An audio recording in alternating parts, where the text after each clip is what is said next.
Palakkad flower city. മലയാളികൾ വീണ്ടും ഒരു ഓണം ആഘോഷിക്കാനൊരുങ്ങുമ്പോൾ ഓണക്കാലത്തെ പൂവിടികൾക്കായി പാലക്കാടൻ ഫ്ലവർ സിറ്റിയും അഥവാ പൂ മാർക്കറ്റും ഒരുങ്ങിക്കഴിഞ്ഞു. കോയമ്പത്തൂർ പൂ മാർക്കറ്റ് കഴിഞ്ഞാൽ സംസ്ഥാനത്ത് തന്നെ പ്രസിദ്ധമായ പൂ മാർക്കറ്റാണ് പാലക്കാട് പൂ മാർക്കറ്റ്.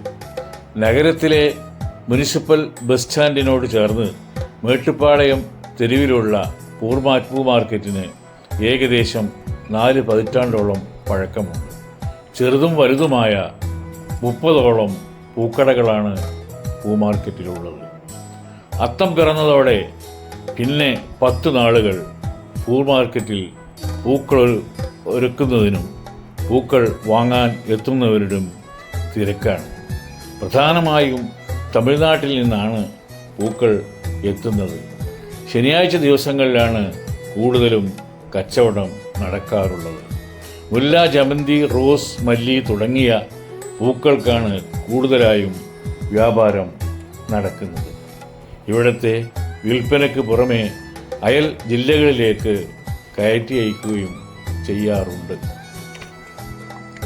കാലമഴ കഴിഞ്ഞിട്ടും പൂമാർക്കറ്റിലെ വ്യാപാരികൾക്ക് ദുരിതങ്ങളുടെ പൂക്കാലം തന്നെയാണ്. നിരവധി പൂക്കടകളുള്ള മാർക്കറ്റിൽ മതിയായ പാർക്കിംഗ് സൗകര്യമോ ശൗചാലയമോ ഇല്ലാത്തത് വ്യാപാരികൾക്ക് ദുരിതം തന്നെയാണ്. ഭരണാധികാരികൾ അടിസ്ഥാന സൗകര്യങ്ങൾ ഏർപ്പെടുത്തുന്നതിൽ വേണ്ടത്ര ശ്രദ്ധ ചെലുത്തിയിട്ടില്ല.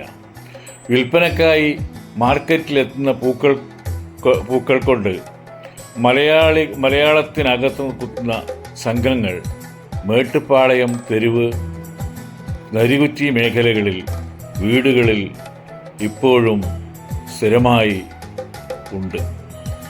ഓരോ ഓണക്കാലവും മലയാളികൾക്ക് സമൃദ്ധിയുടെയും ആഘോഷത്തിൻ്റെയും നാളുകളാകുമ്പോൾ പൂമാർക്കറ്റിൽ പൂക്കളിൽ സമൃദ്ധിയുടെ കാലം കൂടിയാണ്.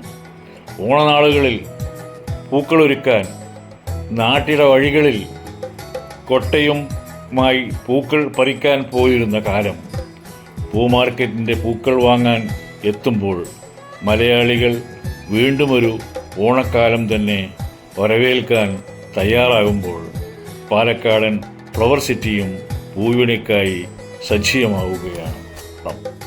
അത്തം മുതൽ തന്നെ ഓണത്തിൻ്റെ നിർബന്ധ ഘടകമാണ് പൂക്കൾ.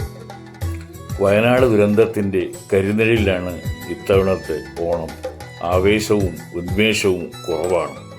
എങ്കിലും പാരമ്പര്യമായ ആചാരാനുഷ്ഠാനങ്ങൾ കൈവിടാൻ കഴിയില്ല. പൊന്നോണം ആഘോഷിക്കുന്ന മലയാളികൾക്ക് സായാഹ്നം ദിനപത്രത്തിൻ്റെയും സായാഹ്നം മീഡിയയും ആശംസകൾ നേരുന്നു.